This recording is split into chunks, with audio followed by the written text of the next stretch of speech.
বিশ্বকাপ মানেই শুধু ফুটবল না, এটা আমার জন্য স্বাদেরও একটা উৎসব। আজ বানাচ্ছি marks instant full cream milk powder দিয়ে সফট ফ্লাফি আর দারুণ মজার আর্জেন্টিনা থিম কাপকেক। কারণ ভালো কাপকেকের শুরুই তো হয় ভালো দুধের স্বাদ থেকে। আর্জেন্টিনা অ্যান্ড মেসি ফ্যান্সরা কুইক অ্যাসেম্বল হয়ে যান। আসসালামু আলাইকুম everyone, I am chef Ishika. Welcome back to iFood channel. Cupcake বানানোর জন্য প্রথমে একটি স্ট্রেনারে দিয়ে দিলাম 1 কাপ ময়দা। আর কাপকেকসগুলোর স্বাদ আরো বেশি বাড়ানোর জন্য ব্যবহার করছি marks instant full cream milk powder. এবার দিয়ে দিলাম 1 চা চামচ বেকিং পাউডার আর 1/2 চা চামচ ভ্যানিলা পাউডার। এখন সবগুলো শুকনো উপকরণ একসাথে খুব ভালোভাবে চেলে নিব। আলাদা একটি বড় মিক্সিং বলে দিয়ে দিলাম 1/3 কাপ বাটার আর 3/4 কাপ চিনি। এবার একটি ইলেকট্রিক হ্যান্ড বিটারের সাহায্যে বাটার আর চিনি একসাথে খুব ভালোভাবে বিট করে নিব। ততক্ষণ পর্যন্ত বিট করতে থাকবো যতক্ষণ পর্যন্ত বাটারের কালার সম্পূর্ণ চেঞ্জ না হয়ে যায়। দেখতেই পাচ্ছেন বিট করতে করতে বাটারের কালার সাদা হয়ে বাটার অনেকটাই ফ্লাফি হয়ে গিয়েছে। এবার অ্যাড করে দিলাম একটি রুম টেম্পারেচারে থাকা ডিম। এবার ডিমটাকেও বিট করে বাটারের সাথে খুব ভালোভাবে মিক্স করে নিব। একটি ডিম সম্পূর্ণ মিশে যাওয়ার পর আমি আরেকটি ডিম অ্যাড করে দিলাম। এবার দ্বিতীয় ডিমটাকেও ব্যাটারের সাথে খুব ভালোভাবে ইনকর্পোরেট করে নিব। এবার অ্যাড করছি আগে থেকে মিক্স করে রাখা শুকনো উপকরণগুলো। শুকনো উপকরণগুলো আমি 3 বারে অ্যাড করব। শুকনো উপকরণগুলো অ্যাড করার মাঝে মাঝে আমি 1/3 কাপ দুধও 3 বারে অ্যাড করে দিচ্ছি। আমি 4 চা চামচ marks instant full cream milk powder 1/3 cup পানিতে গুলিয়ে নিয়েছিলাম, এখানে সেটাই ব্যবহার করছি। বিশ্বকাপের মজাটা এখন আরো স্পেশাল করতে শুরু হয়ে গিয়েছে মার্কস ঘরে ঘরে বিশ্বকাপ কেক। আপনিও marks instant full cream milk powder দিয়ে আপনার প্রিয় দলের থিমে কাপকেক বানিয়ে ছবি বা ভিডিও পোস্ট করতে পারেন নিজের সোশ্যাল মিডিয়া প্রোফাইলে। সাথে ব্যবহার করতে হবে দুটি hashtag, make it with Marks and cupcake contest. আর জিতে নিতে পারেন আইফোন সহ দারুণ সব আকর্ষণীয় পুরস্কার। তাই দেরি না করে আজই বানিয়ে ফেলুন আপনার বিশ্বকাপ থিমের কাপকেক। অ্যাট লাস্ট কেকের ব্যাটারের কনসিস্টেন্সিটা ঠিক এমন হবে। কেকের ব্যাটার রেডি, এবার কাপকেকসগুলোকে বেক করার পালা। কাপকেকসগুলোকে বেক করার জন্য আমি একটি মাফিন মোল্ড নিয়ে নিয়েছি। দেখতেই পাচ্ছেন আমি মোল্ডটাকে আগে থেকেই তেল আর ময়দা দিয়ে ডাস্ট করে রেখেছিলাম।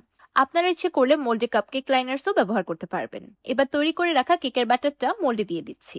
মোল্ডগুলোকে সম্পূর্ণ ভরে দিবেন না, কারণ বেকিং এর সময় কাপকেকসগুলো অনেকটাই ফুলে যাবে। এবার প্রিহিটেড ওভেনে 180 ডিগ্রি সেলসিয়াসে কাপকেকসগুলোকে বেক করে নিব 25 মিনিটের মতো। ওভেন স্পেসিফিকেশন অনুযায়ী টাইম অ্যান্ড টেম্পারেচার ভ্যারি করতে পারে। কাপকেকস ফ্রস্টিং বানানোর জন্য একটি মিল্ক পটে দিয়ে দিলাম 1/4 কাপ চিনি, 3 টেবিল চামচ কর্নফ্লাওয়ার আর 2টি ডিমের কুসুম। 1/2 কাপ কুসুম গরম পানিতে দিয়ে দিলাম 4 চা চামচ marks instant full cream milk powder. একটি চামচের সাহায্যে গুঁড়া দুধ পানির সাথে খুব ভালোভাবে মিক্স করে নিলাম। একদম লাস্টে অ্যাড করে দিচ্ছি 1/2 কাপ দুধ। এবার একটি উইক্সের সাহায্যে সবকিছু একসাথে খুব ভালোভাবে মিক্স করে নিব। সবকিছু একসাথে মিক্স করে নেওয়ার পরেই আমি চুলার ফ্লেমটা অন করব। এবার চুলার একদম লো আছে অনবরত নেড়ে চেড়ে ক্রিমটাকে রান্না করতে থাকবো ঘন হয়ে যাওয়া পর্যন্ত। এই সময় একদমই চুলার আঁচ বাড়ানো যাবে না আর নাড়া একদমই থামানো যাবে না। রান্না করতে করতে ক্রিমটা ঘন হয়ে গিয়েছে। চুলার ফ্লেমটা অফ করে দিয়ে দিচ্ছি 1 টেবিল চামচ বাটার। আপনারা ইচ্ছে করলে এখানে বাটারের পরিবর্তে ঘি বা তেলও ব্যবহার করতে পারবেন, কোনো অসুবিধা নেই। আবার ইচ্ছে করলে এই বাটারটাকে টোটালি স্কিপও করতে পারেন। এবার ক্রিমটাকে চুলা থেকে নামিয়ে নিব। আমি ক্রিমটাকে সম্পূর্ণ ঠান্ডা করে একটি ব্লেন্ডার জারে দিয়ে দিলাম। সেই সাথে দিয়ে দিচ্ছি 1/4 কাপ মেল্টেড হোয়াইট চকলেট। এবার কাস্টার্ড ক্রিম আর হোয়াইট চকলেট একসাথে খুব ভালোভাবে ব্লেন্ড করে নিব। তো তৈরি হয়ে গেল কাপকেকসের জন্য ক্রিমি ইয়ামি একটা ফ্রস্টিং। আমি অল্প একটু ফ্রস্টিং একটি বাটিতে আলাদা করে 2 ফোঁটা ব্লু কালার দিয়ে মিক্স করে নিচ্ছি। এবার সাদা আর নীল রঙের ফ্রস্টিংটাকে পাইপিং ব্যাগে ফিল করে নিলাম। পার্সোনালি আমার এই ফ্রস্টিংটা খুবই বেশি ফেভারিট। এইদিকে 25 মিনিট পর আমার কাপকেকসগুলো পারফেক্টলি বেকড। একটি ব্যাম্বু স্টিকের সাহায্যে সেন্টারটাকে চেক করে নিয়েছি, একদমই ক্লিন এসেছে। মাশাআল্লাহ, দেখতেই পাচ্ছেন একদম পারফেক্ট দারুণ সুন্দর কাপকেক তৈরি হয়েছে। এই মুহূর্তে কাপকেকসগুলো থেকে খুব দারুণ সুন্দর একটা ঘ্রাণও আসছে। আমি কাপকেকসগুলোকে ডিমোল্ড করে সম্পূর্ণ ঠান্ডা করে নিয়েছি। ফ্রস্টিং করার আগে অবশ্যই কাপকেকসগুলোকে সম্পূর্ণ ঠান্ডা করে নিতে হবে, না হলে ফ্রস্টিংটা মেল্ট হয়ে যাবে। এবার কাপকেকসগুলোকে সাজিয়ে দিচ্ছি আর্জেন্টিনার পতাকার নীল সাদা রঙে।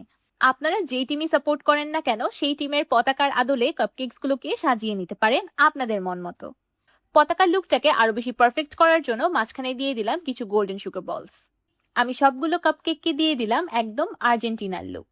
আর হ্যাঁ, সাথে উপরে থাকছে ছোট্ট একটা ফুটবল কুকি, যেমন একদম চেরি অন দ্য টপ। এই ইউনিক কিউট ফুটবল কুকিটার রেসিপি যদি চান তাহলে এখনই একটা সুন্দর কমেন্ট করে ফেলুন, আমি আপনাদের সাথে অবশ্যই রেসিপি শেয়ার করব। কাপকেকসগুলো দেখে আসছে না একদম ওয়ার্ল্ড কাপ ভাইবস? দেখতে একদম ঠিক আর্জেন্টিনার পতাকার মতোই লাগছে, তাই না? আমি তো আমার প্রিয় দলের থিমে কাপকেক বানিয়ে অংশগ্রহণ করে ফেললাম, তাহলে আপনি দেরি করছেন কেন? মাশাআল্লাহ, আর্জেন্টিনা থিমের কাপকেকসগুলো একদম পারফেক্ট হয়েছে আমাদের সবার ফেভারিট টিম আর্জেন্টিনার মতোই। একদমই airy, soft, fluffy, melt in mouth cupcakes. মুখে দেওয়ার সাথে সাথেই একদম মিলিয়ে যাচ্ছে। It's so yummy and so creamy. আমার আজকের এই ওয়ার্ল্ড কাপ কেক রেসিপিটি আপনাদের কাছে কেমন লাগলো আমাকে অবশ্যই কমেন্ট করে জানাবেন। ভিডিওটি ভালো লাগলে একটি লাইক দিবেন আর আমার চ্যানেল সাবস্ক্রাইব করে আমার চ্যানেলের পাশেই থাকবেন। আল্লাহ হাফেজ।